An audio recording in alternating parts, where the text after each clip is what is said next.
All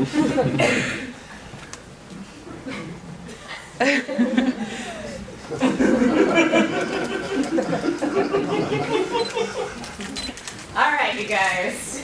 So, what was that all about? Just for funsies? No, it's all about learning. So, you might have experienced that person's voice in your head, whether it be Morgan or Samuel or Liam. And there's a good reason for that. It has everything to do with experience. Your experience in having perceived that person's speech before. That experience is one that can change you. It can change you to the point where you hear their voice in your head, even though they've probably not ever said that phrase before to you, and you've never heard them say that before, but yet you are creating something based on your experiences of their speech. Now, when it comes to how you are affected in terms of speech processing, there are many levels of adaptation. And I will talk about some of those levels in the realms of speech perception and speech production. And so we'll cover research about how you adapt to individual speakers, like you just experienced to Morgan, Samuel, and Liam, that you are picking up on the certain ways in which they speak in the unique manner. You'll be presented with information about how you change according to groups of speakers, as well as socially constructed groups. So my talk will first highlight individual speakers in speech perception and speech production. And before we talk about that specifically and delve in, there are a couple of concepts that you should be familiarized with, because I'm going to toss them around as if you know what they mean. So, some of those are in the form of talker-specific characteristics.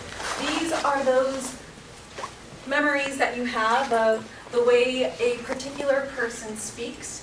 You can kind of think of it as each person's vocal fingerprint, that each person has a particular manner in how they produce their words and the pauses that they use to say full sentences, that you've been encoding that all the while, unbeknownst to you, and you use that for a couple of different things that you might not really be aware of. Now, some of my research deals with speech, and of course we know that speech is something that you hear, but my research is one that says, hey, that's not the whole thing. It's actually something that you see as well. And so this term modality is important, because modality refers to the manner in which you receive information. So there's the auditory modality, that's just sound, and the visual modality, that's you seeing with your eyes. That my research looks at some of the combinations between sound and vision and how it affects your speech perception and production. And so I combine these two things, those talker-specific characteristics, those unique aspects of a person's speech, and how you might be influenced if you simply see someone speaking without hearing their voice at all, versus cases where you hear someone without ever seeing them. So one of the first questions that I might pose, and just to give you an overview about what this talk is all about, it's mainly like a whirlwind tour, smorgasbord of what kind of things have I been interested in the past and done. And so these are pieces of research that I've been a part of and have interest in, but that's not all my interests, but this is just stuff that I'm presenting today with a theme.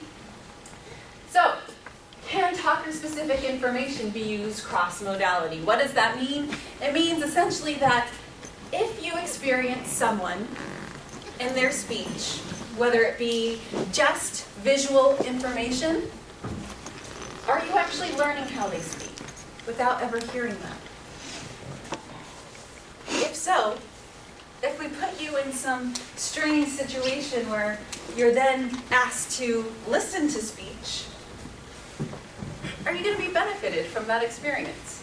Will you have learned the talker-specific information of that person and use it to improve your accuracy and your ability to understand them. So, how do we go about investigating this? Well, we present people with sentences where they have to lip read. And because this is such a difficult task, people aren't naturally good at lip reading because that's not a situation that you're often encountered with. You're usually encountered with moving face and some sound accompanying it. So what we did is extract the audio and had it silent. And this person would be saying various sentences with simple words in them, such as the football game is over, or Christmas, snow falls at Christmas, and things of the like.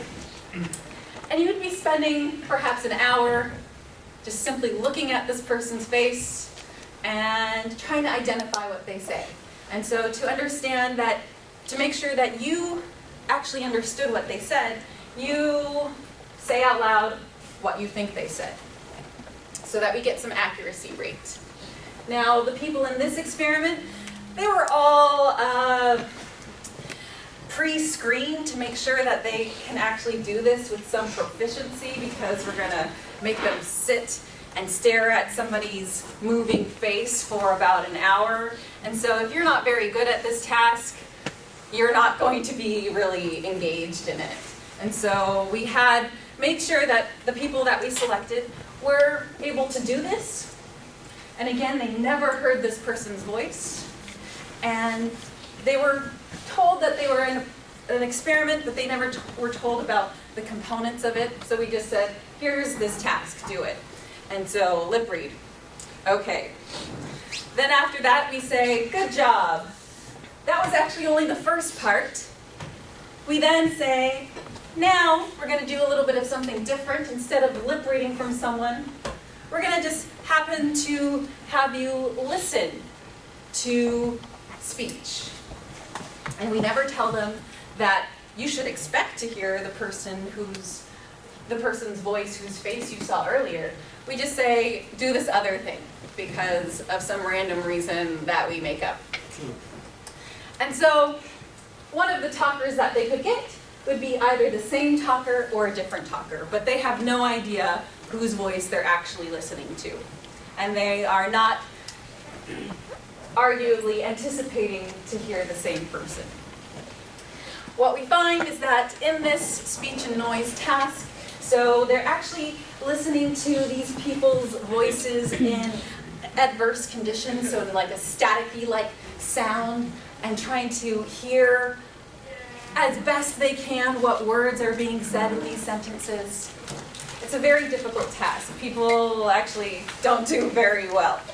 But they are benefited if they happen to receive the same talker as they were trained with.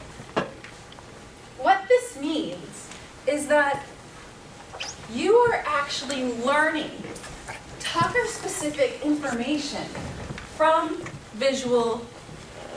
that visual modality. And that learning can be used to serve the purpose of a different modality. That you can use what you saw to help hear something later. Which seems kind of interesting, and that was all very well and good. But is that something that normal people can do? Like I mentioned, we had screened these people to make sure that they were proficient. Maybe this is something only people who are really good at lip reading can do. So to do a further test, we reversed their training, because everybody we made sure that everybody could hear before they participated in this experiment. We had them listen to recordings of people and then put them in that lip reading condition. And yeah? No? You're good? Okay.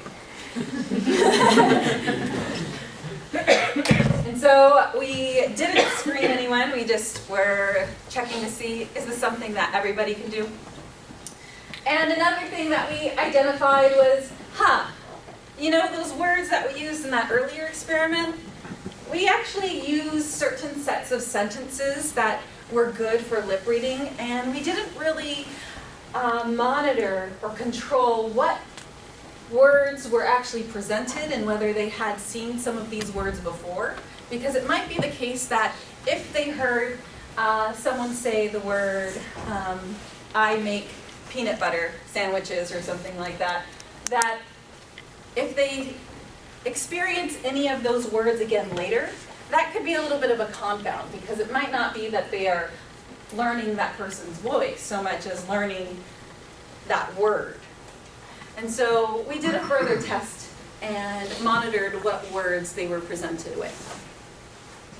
So just to get you on the up and up of what this experiment tells us is that first, people are trained listening to words of a given talker and are then presented with a lip reading task where they either are presented with the same talker or a different talker.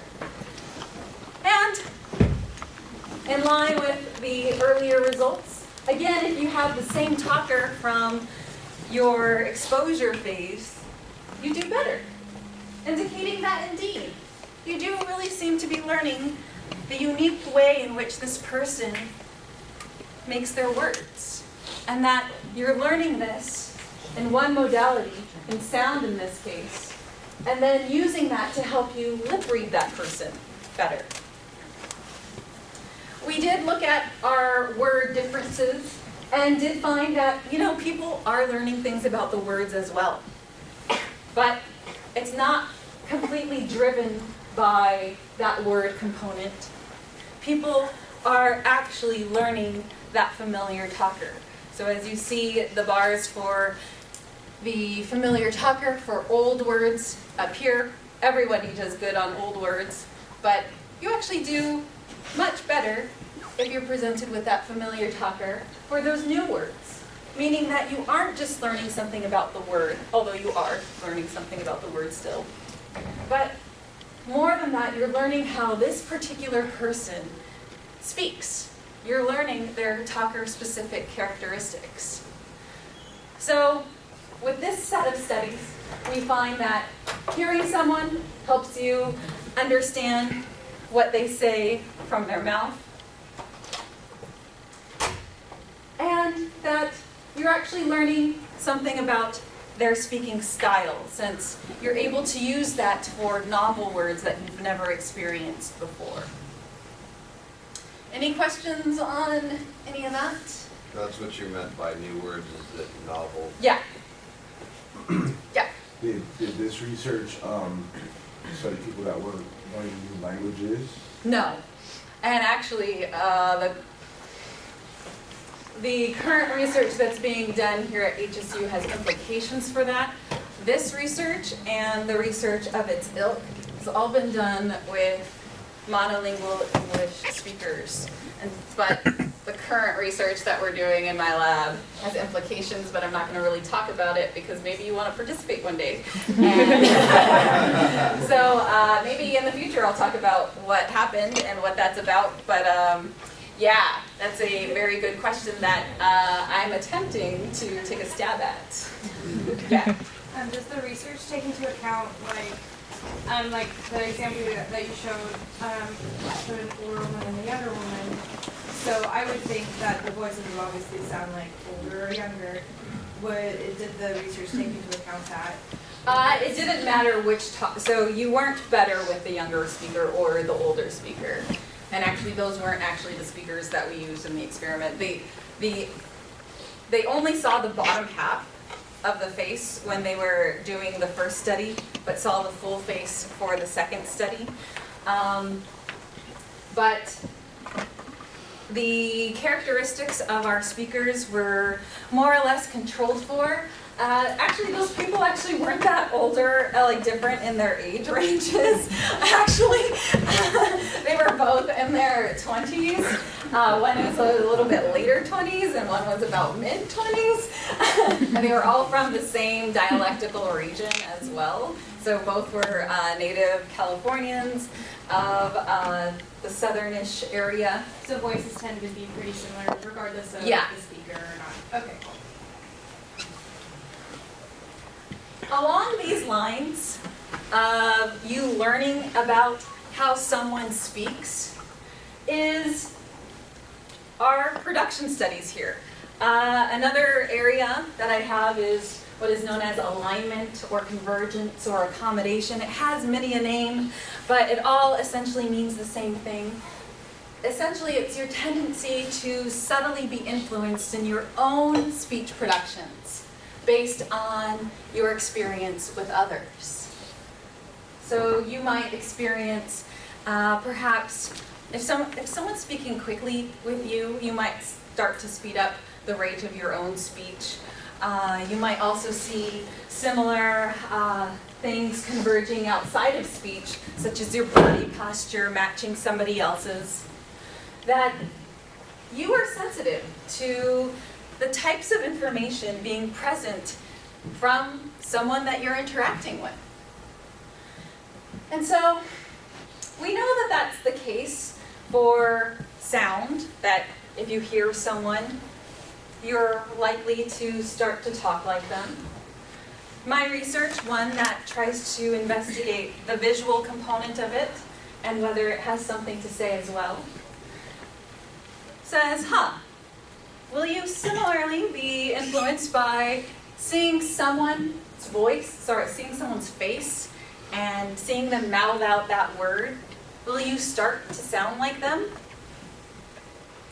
How do we do this? Well, first we need to make a measure of how you normally speak. This is our baseline. So we have you come in and just say, read all of these words off the screen one at a time. Thank you. You're going to be recorded because we're going to use these recordings later and take a measure of how you normally speak. So we have their baseline. We then have them engage in a kind of shadowing task. This is not the model that we use, but it's just used for our purposes here. Because lip reading is so gosh darn hard, we help our people out. So we present them with first a screen that has one of two words that will be uttered by that speaker's face. They, again, never hear the voice. So they have no idea what this person actually sounds like in reality. They just see a moving mouth and they try their best. They say, okay, I'm going to be presented with either tennis or turkey, and then they might see someone like Amber mouthing out. And to know that you were able to lip read right, what we do is record you out loud saying that word. And so you'll say turkey, and for all you know, we just wanted to see how well you lip read, but really we want to see if you're going to be influenced by the way that she moves her mouth to say that word. And so we then take the recordings from your baseline, our model, and those words that you said from the shadowing task, and present them to some raters, where these raters listen to sets of stimuli. In this case, maybe Maria is in our experiment, and we have her baseline word, her baseline turkey word, Amber's actual audio word, which Maria never heard, and Maria's word that she said after having been exposed to Amber's speaking face. To test to see whether Maria was influenced by the way Amber spoke, we see what are the behaviors of our subjects. Are they more likely to say that that shadowed word is more similar to Amber's word than the baseline was? If so, that would indicate that, she's changed because of that experience. And again, she's never heard that person's voice. And for all that she knows, she's just in an experiment trying to understand whether we can lip read or not. We're never telling them, try to sound as much as you can like this person. So they have no idea about that component. So to give you a little test of what it's like, these are our words. Expect to see one of these words. Cabbage. Oh no!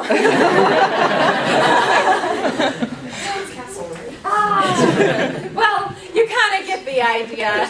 Dang it. When I was trying this out, that thingy wasn't on, and so there was no sound coming out. And I was like, we're set. Okay, anyway, you kind of get the idea. You see someone saying one of those words, and then your job would be to say what word you perceive. And, you know, more often than not, after experiencing someone's face and lip reading them, you actually sound more like them after that experience. Even though you never heard them, you are picking up their unique speaking style by just looking at how their mouth is moving. And this is the case when you hear someone and when you see someone. In fact, the difference between your tendency to shift your speech is actually not really different if you're presented with audio only or the visual only situation. You change just as much. Now, people such as Maria will change their speech to someone they've experienced, such as Amber. So our shadowers, who might have experienced auditory only or visual only speech, will shift towards the model, such as Amber, that they perceived. But what happens if we have a whole group of people?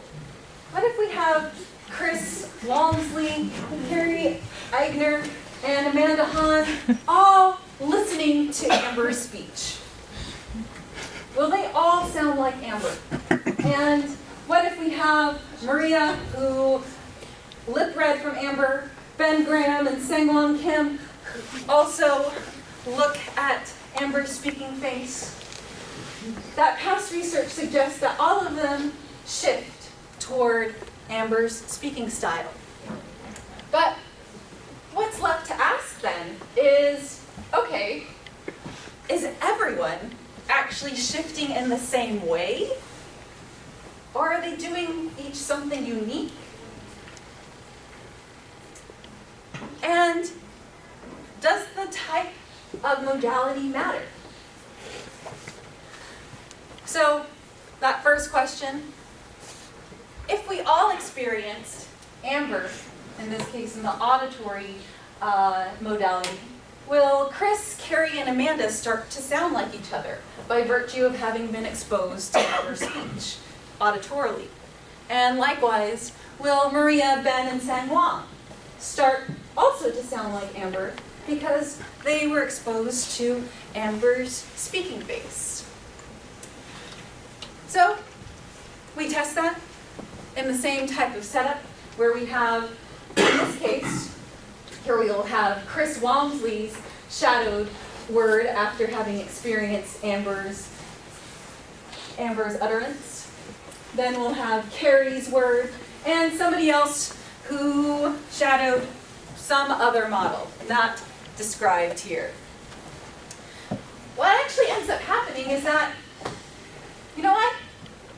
So long as you were all exposed to that same influencing person, you all move your speech in a manner that is similar to that person. And it didn't really matter whether you were presented with that person's speech auditorily or visually. Suggesting that the auditory and visual modalities contain some similar information. Fundamentally, they seem to contain the same type of talker-specific information that can then be used to influence your own speech. But if you were presented with audio-only or visual-only information, will each group sound like each other? So, will this group, who all were exposed to Amber's auditory speech, and this group who were exposed to Amber's visual speech, and again, never having heard her auditory speech, will this group and that group start to sound like each other just by virtue of having the same influential person speaking style presented to them? Well, let me tell you, yeah. In a very similar setup of testing, where we have, an audio track, someone who shadowed Amber's audio versus someone who shadowed Amber's video compared to someone else who shadowed some other model. You and your fellow compatriots who shared that same model, regardless of the modality in which you were presented with that information, you seem to be equally changed, and changed in the same manner. That people seem to be learning the same types of information and are all similarly being influenced, suggesting perhaps an initial piece of evidence for dialect spread, where one person can potentially influence an entire group and change that whole group's manner of articulating certain words. Any questions on this thus far? Yeah? It's just kind of got to do with if there are certain phrases that are associated with certain people. If you say something like, I have a dream, or these were all I'm individual the words. military. These were all individual words, not large phrases. Also note that there was something special about the words that we use. All of the words that we use for an important theoretical reason were all what is referred to as low-frequency words, words that are very rare in terms of experiencing it in your general everyday life. So words like turkey, that kind of word you don't hear very often. It's that type of word that you are more likely to be influenced by if experienced by somebody else, mainly because of how memory works, and different exposures lead to different amounts of stored instances. And so if there's lots of competition, it's not really going to work out. So if there's very few examples of utterances of that word, you're more likely to be influenced by this one case. Yeah. All right. So, initial evidence for dialect spread, where one person might be able to be influential to a whole speaking group. And in fact, dialects consist of groups of speakers who all speak similarly. And in another piece of research that I've conducted, I've looked at how we perhaps are sensitive to the knowledge and experience we've had based on the particular way that we know groups speak. So, as Natasha mentioned, I spent a couple years over in New Zealand, and some of my research that I conducted there had to do with dialectical groups. The dialectical groups of New Zealanders and Australians, that they both speak English, but their own variety, you see. And even though you might not be able to tell them apart with your American ears, there are some very unique distinctions about the manner in which certain sounds are realized in these two different types of Englishes. Specifically the sounds in the words dress, trap, and kit. So and I. These key vowels are the ones that distinguish New Zealand and Australian English. Now, for Australians, saying dress and trap, they're not very different from Americans. But New Zealanders, when they say dress, they actually say something like drees. Yees, I would like a new drees. Whereas for trap, they might realize that as trip, trip, where they have like an E-esque type of sound. So if I asked, do you want to see what's in my bag? It's not a trip. So what's in my bag? It's not a trap. But the vowel in kit, this one is a very special one because it is very different for not only American to New Zealand, but also Australian to American. And so we say kit, like kit, but New Zealanders will say cut. They have like a U type sound. And Australians will say heat with a long E type sound.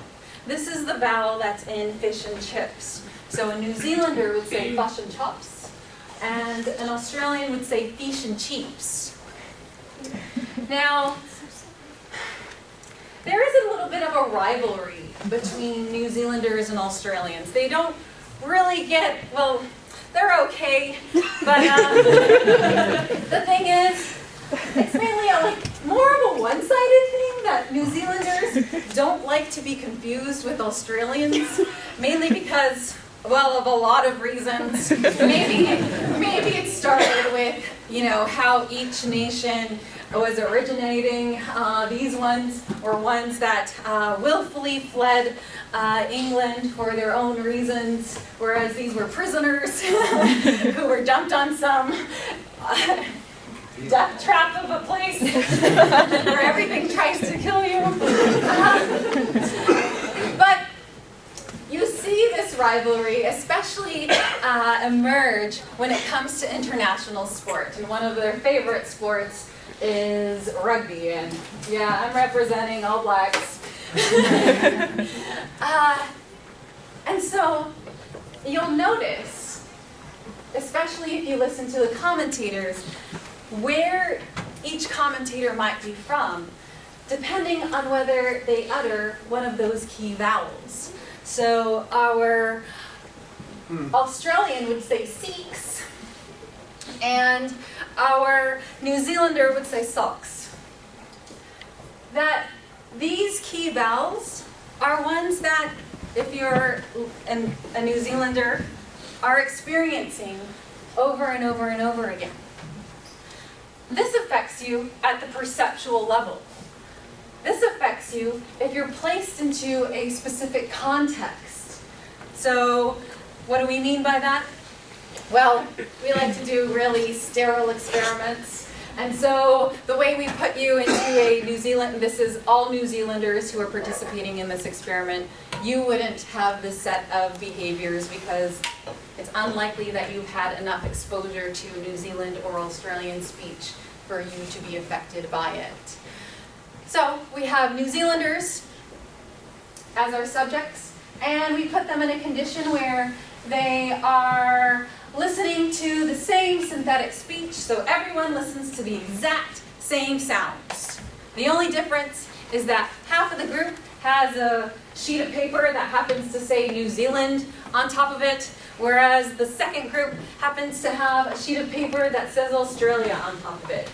And to up the ante, to see whether we can put you in that mindset based on things that are related but don't actually mean New Zealand or Australia. In another case, you were either in a condition where there were stuffed animals, in this case stuffed kiwi birds, in the room, or a stuffed koala or kangaroo in the room, to kind of get you into the mindset of, that's related to New Zealand or that's related to Australia. And again, you're listening to the exact same speech sounds. And your job is to just judge them on a continuum. Now, depending on what context was presented to you, that was highlighted to you, your ears changed what it heard. If you were in the New Zealand context, you heard those sounds as being uttered by a New Zealander. And if you were in the Australian context, you heard those utterances as sounding as if they came from an Aussie. Your ears change, which made us ask, there's actually a special relationship between what you perceive and what you can produce. So if your ears are changing, might it also be the case that you'll actually end up sounding more like an Australian if placed in an Australian context? So to test our question, what we ended up doing is taking some recordings, where these recordings were just recordings that we had. No one knew that they would be used for this purpose, and the speakers were recorded ages ago, not too long ago, but they were recorded at least starting around the 70s or 80s.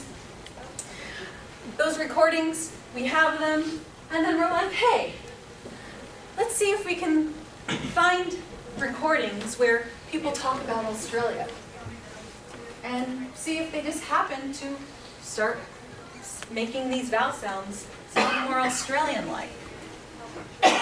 And so we mined these sets of recordings and found people who would talk about perhaps their holiday in Australia, talking about maybe once going fishing in Brisbane. That how do they realize this key vowel sound, that key sound that distinguishes both dialects?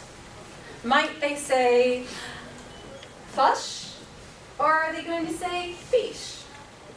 And the way that we know whether they actually changed or not is by comparing that same person with their own utterances when they were not talking about Australia.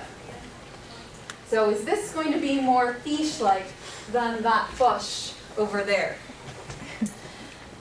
Looking at those key vowels, kit, trap, and dress. What we found was, for the majority of cases, for kit and trap at least, they did spontaneously change the way that they were uttering those sounds. And again, they had no idea that they would be used in this context because this was before they were able to think of this experiment. But we found something peculiar about that dress vowel, the dries, as a Kiwi would say. It didn't seem to show the same type of pattern. And we were curious as to why. And we were curious whether we could somehow shift them and encourage them to change their speech in a different experiment. But one thing we wanted to contend with was, what's the role of experience and what's the role of your attitude? Because again, attitude between the two countries are one that's not always so friendly. So is that going to play a role in terms of whether you're likely to shift or not? And what's the role of experience? These two measures were not correlated, so that means that someone could have had tons of experience, maybe had relatives who were Australian or lived in Australia, but actually hated that god-awful place. Whereas people who'd never been there before, but really want to be there and, spend some time there. This questionnaire was administered at the very end of the experiment so that they wouldn't be thinking about, these kinds of implications. We had them do something really kind of boring, just read words off of the screen, because, hey, that's what I love people to do. So they read words, and we are like, we want to see how people naturally say these words for, let's say, for improving speech, stuttering. We want to get the baseline case, which you're a part of. Like, just some random thing that we tell our subjects that's not actually the truth. And so we just have them say lots of words. The only word that we actually care about is that dress word, any word that has the dress vowel. So in this case, bend. They do a series of baseline sequences to make sure that this is how they normally sound. And then we do the experimental sequences eventually, where that dress word is preceded by 2 Australian related words. So they might see the word koala and platypus, and then have to say some word like vest afterwards. And it's that vowel that we care about. What we ended up finding by comparing the baseline to the experimental sequences was that, just to help you read your eyes, this is your level of experience here. The higher the number, the more experience you have. And the higher this bar is, the more Australian-like you are. That for those people who are in the Australian context, who had lots of Australian experience, they changed. They changed in this very sterile experiment where they simply saw words that were related to Australia. They changed how they then said some unconnected word that had a dress vowel in it, suggesting that, there are perhaps far more implications to how we are influenced based on experience and how that might change the way that we speak. But the key here was the experience. Attitude actually had nothing to do with whether they would shift or not in this particular experiment. It had everything to do with whether they had sufficient exposure to Australian speech for them to actually shift their speech. But you might be saying, but attitude has to matter somewhere. It does, but somewhere else. It actually is part of a different line of questioning known as divergence. What we've experienced so far is our tendency to kind of shift towards someone, be more in line with them. But there's an opposite phenomenon that is also occurring and up to investigation, divergence. You're shifting away. In this case, we've done it only perceptually thus far, but we find that depending on perhaps your attitude and whether your identity is threatened in some manner, you will shift in an opposite way, but in probably a way that might surprise you.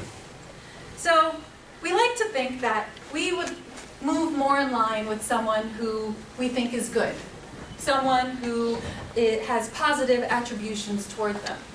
And so we had cases where we would present these New Zealanders with positive facts about Australia, neutral facts, or bad facts.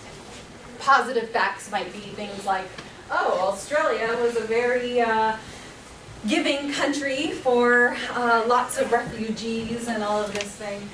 So lots of good things about Australia, and even bad things about Australia. Bad things be pretty bad, such as Australians up until like the 1960s would forcibly remove children from Aboriginal families, and in some cases tell the parents that the child died instead of having them in that household.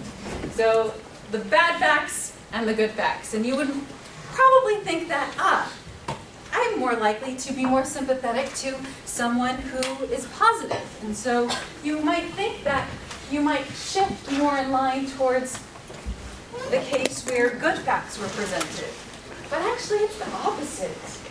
What seems to be the case is that when you're presented good things about a group that you don't identify with, you react against that and say, if they're good, maybe I'm not good, and so I'm going to distance myself from them. And when people were presented with the bad facts, you actually saw them be more sympathetic and more in line with that group, which was actually really quite surprising and merits some further investigation as to some of the more ins and outs of what's going on there. But yeah, this is a little bit of a whirlwind of some of the stuff that I'm interested in, and there's much more, but you know what? I think we are out of time. So